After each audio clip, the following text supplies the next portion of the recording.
Now that we know the business side and we know the requirements, let's start working on the concept of this future production.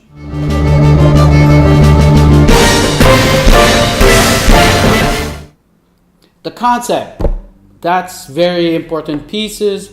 This is where your creative team kicks in, and that creative team will be in charge of consolidating all the information that you have received, but go through a certain process in order for them to come up with the final concept that we want to present to the investor, and we actually want to get the go at the end to move into production. So it's a very important pieces of all the action, and it starts right from the beginning, having the right input to them, having a right team, and we'll talk about the initial team and what kind of team we should have.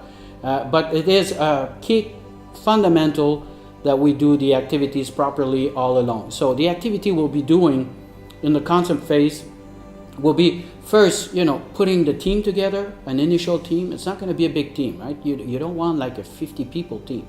We're going to be talking about the initial core team that we're going to be using. Then after that, we'll have some finding out who are the key stakeholders. I've been talking about stakeholders, but now we're going to be talking specifically about them. We'll be looking also at putting a kickoff meeting, maybe with certain of the key stakeholders, maybe with the customers. We'll identify who are the key player at this time, but we want to get it started. We are starting the creative process, so we'll talk about a kickoff. Then after that, we'll do some research and inspiration and sketches.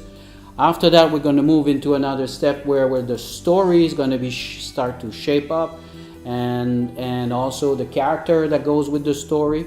And then we'll have to put that into what we call the storyboard to try to see how this is going to shape up and what the people will see that, and then turn it into a visual presentation. So regular investors that might not be familiar with the entire process could actually have an idea of what they will be investing with, and then after that bringing the support, in order to do that, what kind of resource we're going to need in terms of cost, what kind of resource we're going to need in terms of people, what kind of schedule we're talking there. So that's the overall steps that we have to go through to bring a creation.